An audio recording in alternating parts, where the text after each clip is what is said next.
Buenos días, aquí estamos para dar inicio a esta primera clase para explicar un poquito los principales conceptos. Estos nos remiten a pensar eh, las cuestiones que hacen a sociología rural específicamente, es decir, aquellas relaciones que se establecen a través de sujetos definidos por los recursos y que desde una perspectiva más crítica también analizaremos como actores sociales en su capacidad de acción y de establecer esas relaciones, y acotaremos en parte una relación permanente entre macro y micro social, pero principalmente nos focalizaremos desde la perspectiva de acotar este universo de sociología en tan diversas dimensiones que posee a la sociología rural. En principio, estos serán los temas que abordaremos en esta primer clase, que siempre es conceptualmente muy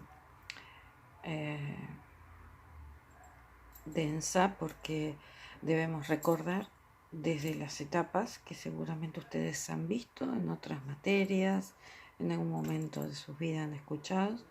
Por lo tanto, consideramos que existe un conocimiento en ustedes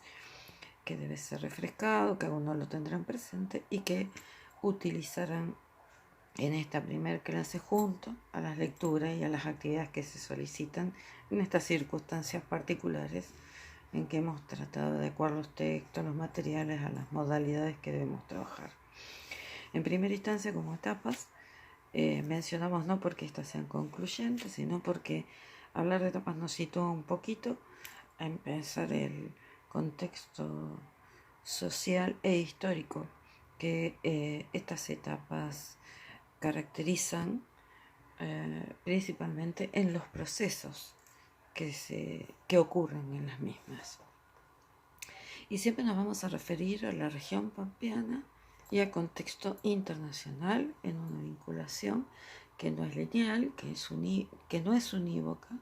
Es decir, permanentemente vamos a encontrar este contexto internacional, hablándonos también de cómo incide en la región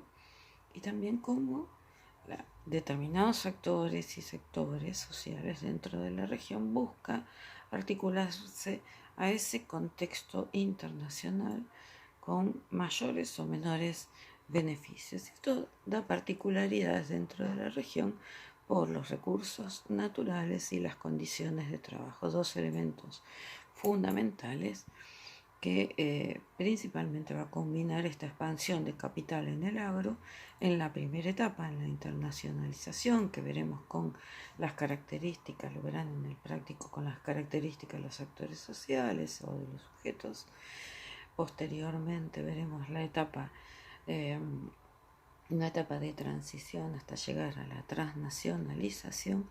y finalmente llegaremos a la etapa actual,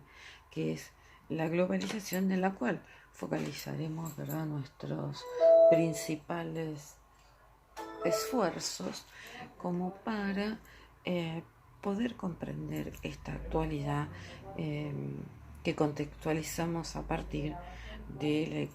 la eclosión de la globalización y cuáles han sido estas repercusiones en el agro, los cambios que se han gestado, etc.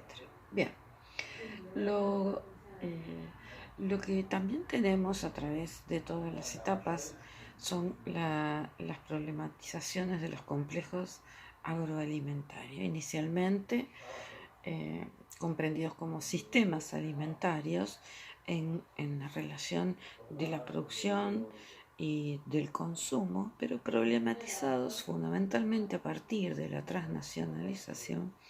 como complejos agroalimentarios, porque las relaciones asimétricas entre industria y elaboración de producto se vuelven a tal punto asimétricas que hablamos de relaciones de dominación, relaciones de poder, relaciones de control hacia la producción del agro en su consumo masivo.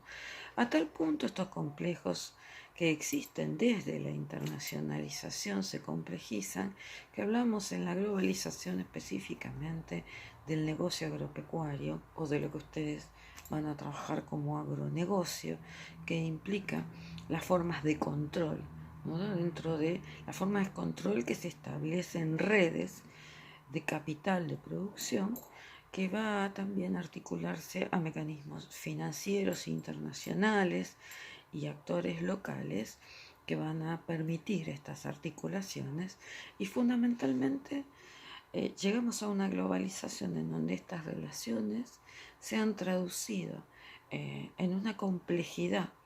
tal y en un grado de dominación tal hacia las formas de producción que adquiere el agro y el control que se adquiere sobre las mismas, en los mecanismos de distribución, en los mecanismos incluso de consumo, que llegamos a hablar, y fundamentalmente esto se empieza a conocer a principios del siglo XX, pero eclosiona fuertemente a partir del año 2008-2006, en términos de los complejos agrobioalimentarios. Con esto, ¿qué significa complejo agrobioalimentario? Implica que las mismas tierras, los mismos recursos vuelven a tener un significado social y una revalorización, en términos que las mismas tierras van a ser anheladas por los actores de la producción, y no cualquier actor de la producción, para la producción tanto de alimentos como la opción de combustibles vegetales, y esto va a establecer un mecanismo nuevo de especulación respecto a la tierra y respecto a la producción de alimentos, así como a las de energías limpias o energías verdes. Y en esto nuevamente se hace visible y se está en estudios respecto a la problematización del rol que adquiere el Estado en estos procesos, y que si bien el Estado es un actor diferenciado que está presente desde la internacionalización y que va a adquirir características particulares en cada una de las etapas, estos estados, particularmente estos estados,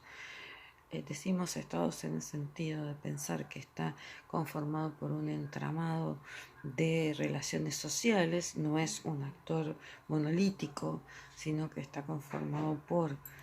este entramado de redes sociales que tiene distintos intereses y que se va a hacer que sus características tengan, por supuesto, más contingencias con un neoliberalismo, con un desarrollismo, con formas de intervención que se visualizan hacia el agro. Pasada entonces la internacionalización, y fundamentalmente a partir de la crisis del 30, ya no hablamos de una relación entre el Estado y solo los actores de la producción, sino que ya es hablar del Estado, las formas de institucionalización intermedias que se generan o recrean a través de los distintos conflictos. Pero estos temas los retomaremos y profundizaremos en la próxima clase. Acá, fundamentalmente, los conceptos clave: actores, características de la primera etapa respecto a la internacionalización, respecto a las condiciones de la región; la segunda etapa respecto a las condiciones internacionales y cómo se transforman e inciden mutuamente, a qué tipo de actores se articulan en la región, el rol del Estado,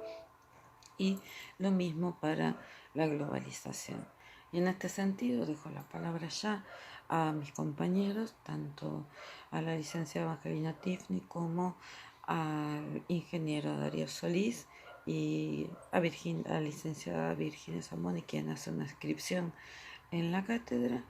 que explicarán y que se han esmerado mucho en preparar y rediseñar el capítulo 1 como para que sea más ameno poder trabajar el mismo, y les indicarán a continuación ellos las relaciones teórico-prácticas que deberán afianzar, desarrollar, y que nuevamente retomaremos en distintas clases, fundamentalmente a partir de la próxima, en que veremos estructura social, estructura agraria,